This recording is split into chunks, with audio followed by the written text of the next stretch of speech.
부동산 경매 컨설팅을 할 수 있는 자는 변호사, 법무사 외에 대법원 규칙이 정하는 요건을 갖추어 법원에 매수 신청 대리 등록을 한 개업공인중개사와 중개법인에 한합니다. 자격이 없는 자와 경매 컨설팅 계약을 한 경우 그 법률 효과는 무효로서 약정한 수수료를 지급할 의무가 없고 이미 지급한 수수료는 반환받을 수 있습니다. 또 이를 위반하여 경매 컨설팅을 한 자는 변호사법에 의하여 7년 이하의 징역 또는 5천만 원 이하의 벌금에 처해집니다. 안녕하세요. 메리트 옥션의 도현철입니다. 오늘도 경매 실패 사례를 소개해드려 보려고 하는데요. 제가 실패한 사례는 아니고요.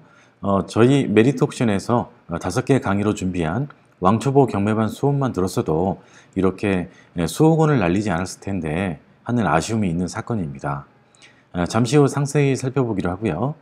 더불어 당부 말씀 하나 드리면 경매 입찰 경험이 별로 없는 분들은 제발 전문가로부터 교육을 받거나 코치를 받고 입찰 법정에 가시길 꼭 좀 당부드립니다. 몇만 원 아끼려다가 수천 수억 원 날리는 게 안타까워서 드리는 말씀입니다. 마치 독충과 맹수들이 들끓는 정글에 알몸으로 들어가는 것처럼 하지 마시란 말씀입니다. 아시겠죠? 참 우리 구독자님 한 분이 추천 물건을 올려달라고 하신 분이 계셨는데요. 추천드릴 만한 물건은 사실 저희 교육생에게 먼저 하는 게 순서라고 생각합니다. 그러나 만약 투자 준비 중인 저희 교육생 중에서 투자금 부족 등 여러 사정으로 입찰하기 어려운, 입찰하기 곤란한 사건이 있을 때 추천 물건을 올려드려 보도록 하겠습니다. 자, 상세 내용을 한번 살펴볼게요. 본 경매 사건의 매각을 담당하는 법원은요, 수원지방법원 성남지원이군요. 그러니까 성남지원으로 입찰하러 가셔야 되는 것이죠.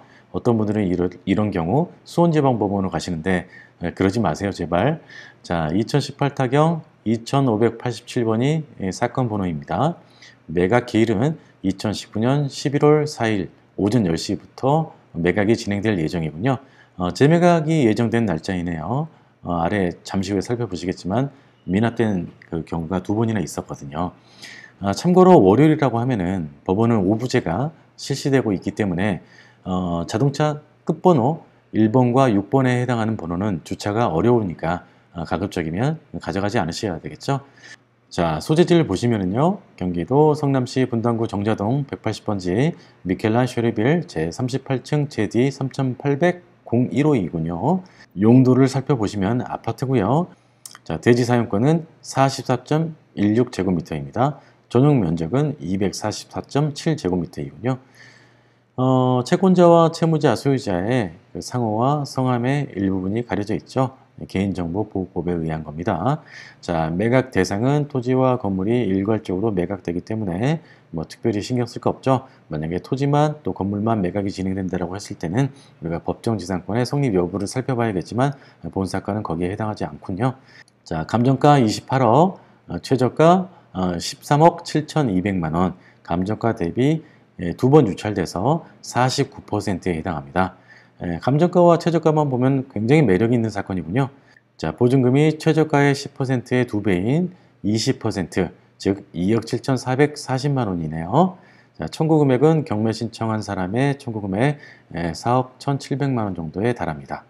자, 기일 현황을 한번 살펴보시겠습니다.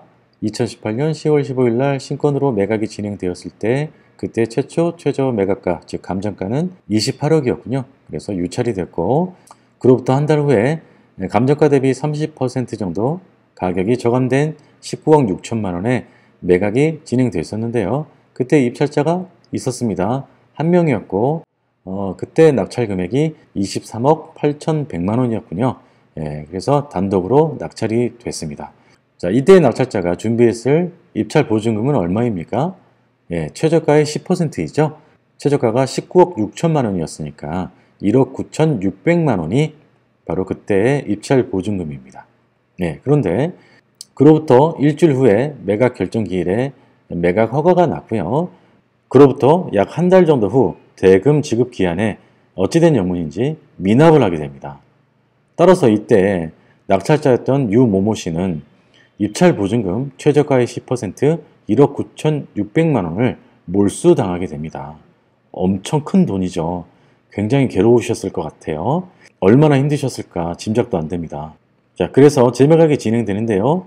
2019년 1월 28일 날 이전 경매 절차에 최저가에 동일하게 19억 6천만 원의 매각이 진행됐었는데요. 그때 유찰이 됩니다. 그래서 3차 때 2019년 3월 4일 날 이전 회차의 최저가의 30% 가격이 더 저감된 상태 13억 7,200만 원대 재매각이 진행되는데요. 그때 재매각이 진행될 때는 최저가의 20%로 정해졌을 것으로 보입니다. 그래서 약 그때 입찰 보증금은 2억 6천, 2억 7천만 원 정도가 되겠군요. 예, 그때 입찰자들이 13명이 들어왔고요. 김모 씨가 19억 9,928만 원에 최고가 매수 신고이 됩니다. 그때 2등은요, 18억 7,880만 원, 아주 근소한 차이로 낙찰을 받아서 굉장히 기분 좋으셨을 것 같습니다. 13명이나 들어왔네요. 그러니까 13명 중에서 꼴등은 13억 7,200만 원 이상을 썼겠죠. 즉 그러니까 13명 중에서 가장 적게 꼴등의 가격을 써낸 분도 13억 7,200만 원 이상을 입찰가로 써냈을 것으로 보입니다. 이 부분을 기억하고 계셔 보십시오.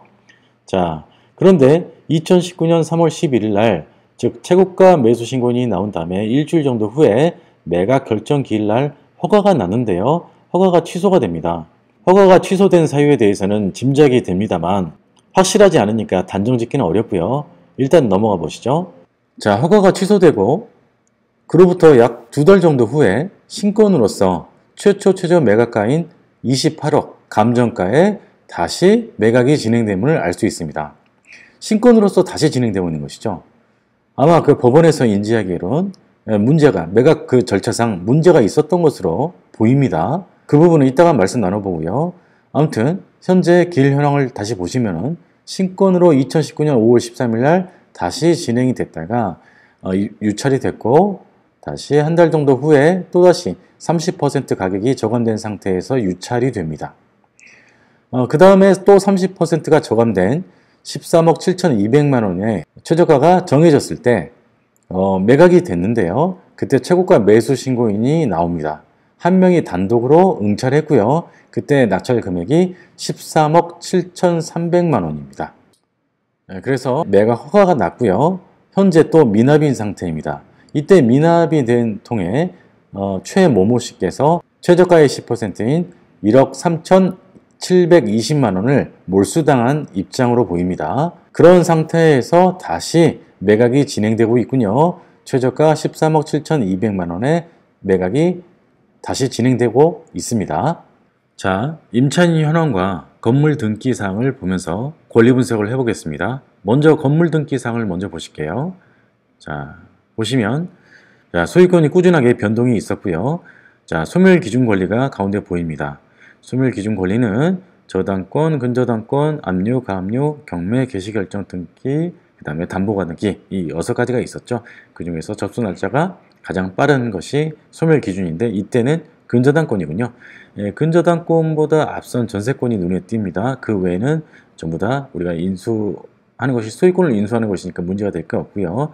그 이후에 뭐 가처분 등이 보이지 않기 때문에 특별한 권리 분석이 필요하지는 않습니다. 여기서 소멸 기준보다 앞선 전세권이 있다는 것을 아셔야 되겠죠. 여기서 잠깐 민사집행법상 전세권에 대한 얘기를 한번 살펴보고 넘어갈게요. 자, 민사집행법 91조를 보시겠습니다. 1항부터 5항까지 있는데요. 사망과 사항을 보겠습니다. 사망의 내용을 먼저 보겠습니다. 지상권, 지역권, 전세권 및 등기된 임차권은 저당권, 압류채권, 가압류채권에 대항할 수 없는 경우에는 매각으로 소멸한다. 즉 경락인이 인수하지 않는다라는 얘기지 않습니까? 자, 저당권, 압류채권, 가압류채권은 소멸 기준의 종류죠. 그래서 대항할 수 없는 경우라고 했으니까 지상권, 지역권, 전세권이 후순위인 경우, 즉 지상권, 지역권, 전세권이 소멸 기준보다 늦게 등기된 경우를 얘기하고 있군요. 자, 사항의 내용을 보겠습니다. 제3항의 경우 외에, 즉 후순위 권리인 경우 외에 지상권, 지역권, 전세권 및 등기된 임차권은 즉 소멸 기준보다 앞선 등기를 갖고 있는 경우 매수인이 인수한다라는 얘기가 있죠.